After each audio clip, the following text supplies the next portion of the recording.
Hi everyone, welcome back to our social studies classes. Hope you all are doing good. Let us recollect the topics which we have discussed in our earlier session.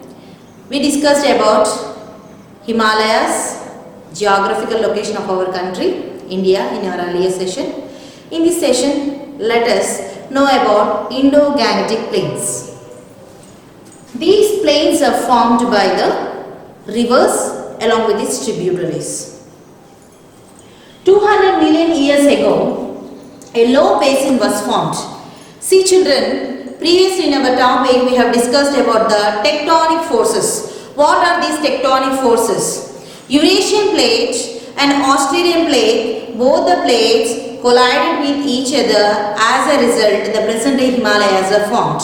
As the Himalayas are the elevated parts, say low-lying basin was formed. This basin was filled with sediments, silt, which were brought by the mighty rivers, namely Indus River and Ganga River along with its tributaries. So that we are calling these plains as Indo-Gangetic Plains. These plains are formed 200 million years ago, and these are brought by the rivers and the sediments. What is the sediments? Sediments are the silt, pebbles which are brought by the rivers. They are formed by the endogenic and the exogenic forces.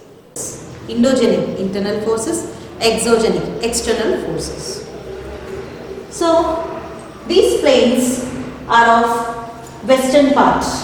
This western part occupies Indus and its tributaries. Indus, it is having 5 tributaries, namely Jhelum, Chenab, Ravi, Beas and Satluj.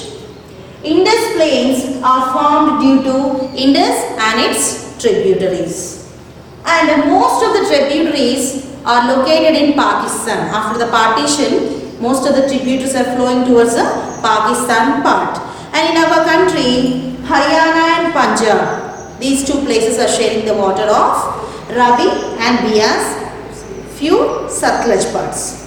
And there is a special feature or a special phenomena called Doab. What is Doab? Doab means the area between the two rivers. See, for example, this is Jhelum River and this is Chenab River. So, the land between the Jhelum River and the Chenab River is called Doab. So, again, there will be so many things like Teen Aam. The land between 3 rivers is called Teenab. Charab. The land between 4 rivers is called Charab. And our Punjab.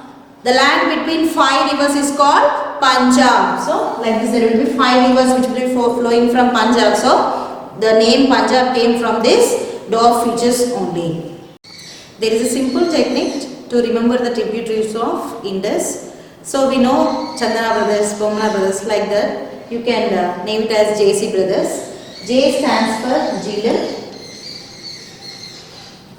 C stands for Chenab River,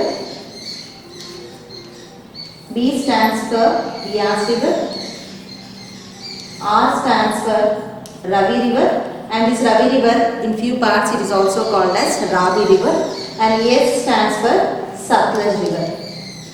So this is a simple technique to remember JC brothers, that is Jhelum, Chenab, Ravi, Beas and Satluj. So coming to the central part, this central part is covered by the Ganga and its tributaries. So that the central part is also known as the Ganga plain. Here. The central part is formed due to the Ganga and its tributaries. You can see here from Uttarakhand to West Bengal. So it stretches from Gajar to Teesta. Gajar is a river and Teesta is a river. These two rivers are the tributaries of this Ganga river. So it stretches from Gajar to Teesta. The most important tributaries are the Yamuna, which is the biggest tributary of Ganga, and other than that, Gomti, Gaja, Gandhar, Chambal, Kosi, Son, etc. To remember these 3 Gs. So now 3G, 4G is a trend. You can remember it as 3G. Gomti, Gaja and Gandhar. So in which areas this river is flowing? In which states this river is flowing? It is flowing through Uttar Pradesh, Bihar and some parts of Jharkhand and some parts of Uttarakhand. The eastern part or the eastern plains are formed by Brahmaputra and its tributaries. There are so many tributaries of Brahmaputra river, namely Dihang and Lohit. These are included in your textbook. Dhansiri, Subansiri, and there will be so many regional names for this river. As when it is flowing from Tibet, in Tibet it is called as Sangpo. As it enters Arunachal Pradesh, it is called as Brahmaputra river by the regional names. And as it enters Bangladesh, it is called as Meghna. Like that, when a river is flowing, when it crosses the regions, it will be named after so many regional names. And these tributaries are flowing from Arunachal Pradesh, Assam and few parts of the Seven Sisters. This Brahmaputra river will have flash floods in Assam. So that it is called, in Assam it is called as the Sorrow River of Assam. Why? Because we all know that in Assam there is a national park called Kaziranga National Park. And one-horned rhinoceros are present in Kaziranga National Park. During these flash floods, the rhinos will be flooded to different places. So it is called as the Sorrow River of the Assam area. The highest population in the Indo-Gangetic Plain areas. So most of the population in our India is in the Indo-Gangetic Plain. Why? Because the plains are suitable for agriculture. UP, Uttar Pradesh ranks first in population. Why?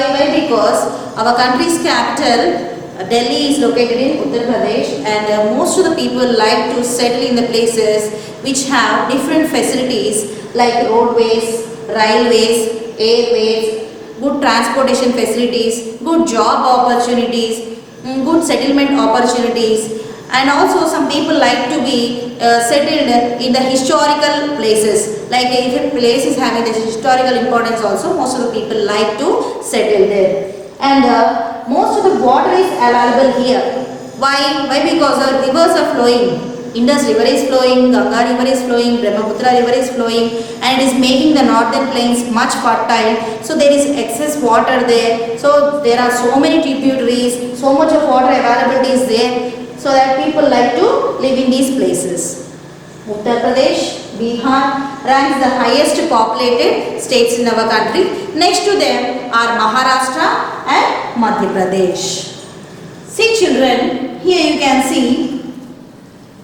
So there is a feature called Bhabar. What is Bhabar? Bhabar is porous in nature. First of all, what is Bhabar? Bhabar is an area which is located in the foothills of Shivaliks. As Shivaliks is the last stage of the Himalayas. As the river is flowing with a great height, it brings all the pebbles, stones, sediments along with it. And as the stones and sand silt is very heavy, it deposits everything here and the river flows to its certain destination. These sediments which are deposited here are 8 to 16 kilometers long. And we can observe a feature called Bhabar. It is very porous in nature. What is porous? An example of porous is your duster. If you take duster, if you pour water on the duster, so duster absorbs everything. So it is porous in nature. And next feature we can see is a Chirai feature. What is Chirai? The Shampi and the Marshi areas are called Chirai. Next to Bhabar, south to Bhabar is Chirai. So in some areas near the Chirai, we can see the wet areas. In few areas we cannot see the wet areas. In the rainy season it will be muddy, it will be Shampi area. In the summer season it will be a dry area. So this is called as a Chirai features. Now see, the first is Himalayas. South to Himalayas are the plains. South to plains are the Bhabar. South to Bhabar is the Chirai. This is an order. So you can see children here. The area of Indo-Gangetic Plain is 7 lakh square kilometers, and from west to east it covers the length of 2400 kilometers. In the west part the plains will be broad, In the eastern part, the plains will be narrow like this.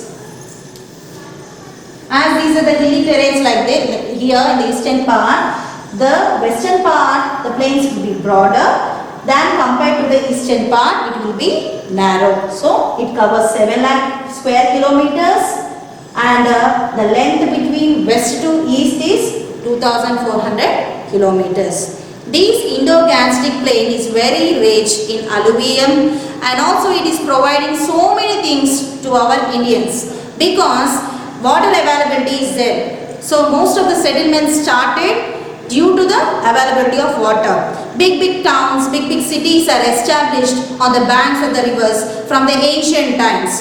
And it is providing good transport facility and it is also providing different opportunities for the people so that people are tend to live in these places and so that these places or these states are highly populated and advanced states in our country.